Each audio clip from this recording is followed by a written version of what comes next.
ಇನ್ನು ಲೋಕಸಭಾ ಚುನಾವಣೆ ಹತ್ರ ಬರ್ತಾ ಇದ್ದ ಹಾಗೆ ಮೂರು ಪಕ್ಷಗಳಲ್ಲೂ ಟಿಕೆಟ್ಗಾಗಿ ಬಹಳಷ್ಟು ಪೈಪೋಟಿ ಏರ್ಪಡ್ತಾ ಇದೆ.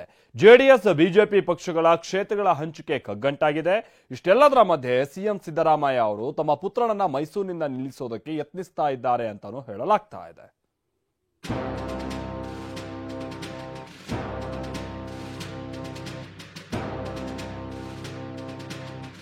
ಮಂಡ್ಯ ಟಿಕೆಟ್ ಹಂಚಿಕೆಯ ಮೈತ್ರಿ ಪಕ್ಷಕ್ಕೆ ಮಂಡೆ ಬಿಸಿ.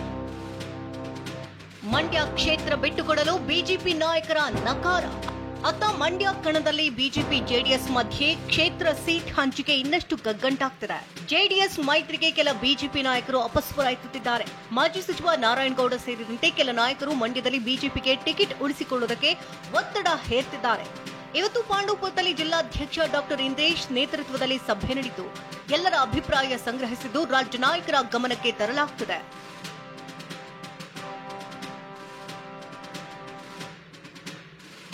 ಸಭೆಯಲ್ಲಿ ಮಾತನಾಡಿರುವಂತಹ ಬಿಜೆಪಿ ಮಾಜಿ ಶಾಸಕ ಪ್ರೀತಂ ಗೌಡ, ಹಾಸನ, ಮಂಡ್ಯ ಕ್ಷೇತ್ರಗಳು ಬಿಜೆಪಿಗೆ ಸೇರುತ್ತೆ. ಎನ್ಡಿಎ ಕೂಟಕ್ಕೆ ಜೆಡಿಎಸ್ ಸೇರಿದೆ ಅಷ್ಟೇ ಎಂದಿದ್ದಾರೆ. ಈ ಮೂಲಕ ಜೆಡಿಎಸ್ಗೆ ಟಕ್ಕರ್ ಕೊಟ್ಟಿದ್ದು, ಜೆಡಿಎಸ್ಗೆ ಕ್ಷೇತ್ರ ಬಿಟ್ಟುಕೊಡೋದಾದ್ರೆ ಕಾರ್ಯಕರ್ತರ ಒಪ್ಪಿಗೆ ಪಡಿಬೇಕು ಎಂದಿದ್ದಾರೆ.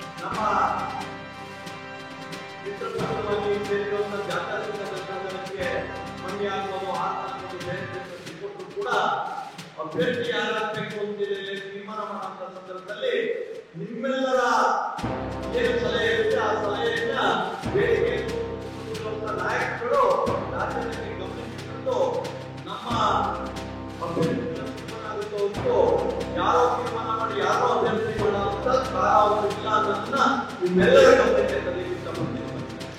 ಇಷ್ಟೆಲ್ಲ ಗೊಂದಲಗಳ ಮಧ್ಯೆಯೇ ಬಿಜೆಪಿ ಜೆಡಿಎಸ್ ಮೈತ್ರಿ ಕ್ಷೇತ್ರ ಹಂಚಿಕೆ ಮಾತುಕತೆ ಅಂತಿಮ ಹಂತಕ್ಕೆ ಬಂದಂತಿದೆ. ಮಾಜಿ ಸಿಎಂ ಎಚ್ಡಿಕೆ ಶೀಘ್ರವೇ ದೆಹಲಿಗೆ ತೆರಳಿ ಕೇಂದ್ರ ಗೃಹ ಸಚಿವ ಅಮಿತ್ ಶಾ ಅವರನ್ನ ಭೇಟಿ ಮಾಡಲಿದ್ದಾರೆ. ಕನಿಷ್ಠ 5 ಕ್ಷೇತ್ರಗಳಲ್ಲಿ ಜೆಡಿಎಸ್ ಟಿಕೆಟ್ ಪಡೆಯೋದಕ್ಕೆ ಯತ್ನಿಸಲಿದ್ದಾರೆ. ಈ ಬಗ್ಗೆ ಅಭ್ಯರ್ಥಿಗಳ ಪಟ್ಟಿ ಜೊತೆಗೆ ಸರ್ವೆ ರಿಪೋರ್ಟ್ ತೋರಿಸಿ ಅಂತಿಮ ಮುದ್ರೆ ಪಡೆಯಲಿದ್ದಾರೆ. ಇನ್ನು ಜೆಡಿಎಸ್ ಸಂಭಾವ್ಯ ಅಭ್ಯರ್ಥಿಗಳ ಪಟ್ಟಿಯನ್ನ ನೋಡೋದಾದ್ರೆ ಈ ಸಾರಿ ಜೆಡಿಎಸ್ 5 ಕ್ಷೇತ್ರಗಳಲ್ಲಿ ಸ್ಪರ್ಧಿಸಲು ಉತ್ಸುಕವನ್ನ ತೋರಿದೆ.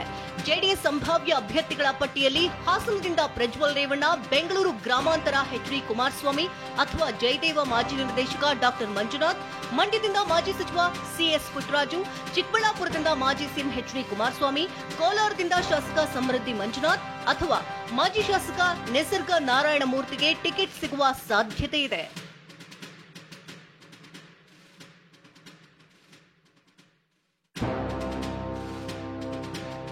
ಮಗನಿಗೆ ರಾಜಕೀಯ ಭವಿಷ್ಯ ಕಲ್ಪಿಸಲು ಸಿಎಂ ಕಸರತ್ತು.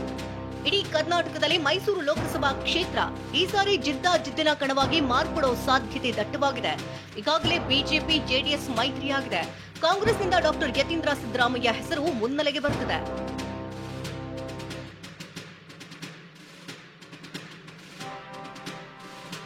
ತಾವು ಪ್ರತಿನಿಧಿಸಿದ್ದ ವರುಣ ಕ್ಷೇತ್ರವನ್ನೇ ತಂದೆಗೆ ಬಿಟ್ಟುಕೊಟ್ಟಂತ ಪುತ್ರ ಡಾಕ್ಟರ್ ಯತೀಂದ್ರರಿಗೆ ರಾಜಕೀಯ ಭವಿಷ್ಯವನ್ನ ಕಲ್ಪಿಸಲು ಸಿಎಂ ಸಿದ್ದರಾಮಯ್ಯ ಮುಂದಾಗಿದ್ದಾರೆ. ಮೈಸೂರು ಲೋಕಸಭಾ ಕ್ಷೇತ್ರದಿಂದ ಚುನಾವಣೆಗೆ ಮಗನನ್ನ ನಿಲ್ಲಿಸುವ ಬಗ್ಗೆ ಈಗಾಗಲೇ ಒಂದು ಸುತ್ತಿನ ಸಭೆಯನ್ನ ನಡೆಸಿರುವಂತಹ ಸಿಎಂ ಎಲ್ಲಾ ನಾಯಕರ ಅಭಿಪ್ರಾಯವನ್ನ ಕೇಳಿದ್ದಾರೆ. ಅಲ್ಲದೆ ಕಾಂಗ್ರೆಸ್ ಶಾಸಕರುಗಳ ಕ್ಷೇತ್ರಗಳಲ್ಲಿನ ಜಾತಿವಾರು ಅಂಕಿಅಂಶವನ್ನ ಕೇಳಿದ್ದಾರೆ. 3 ಶಾಸಕರು ಮತ್ತು ಒಬ್ಬ ಮಾಜಿ ಶಾಸಕರಿಂದ ಅಭಿಪ್ರಾಯ ಸಂಗ್ರಹಿಸಲಾಗಿದ್ದು, ಯತೀಂದ್ರ ಪರ 2 ಬ್ಯಾಟ್ ಬೀಸಿದ್ದಾರೆ. Bureau report ಟಿವಿ9.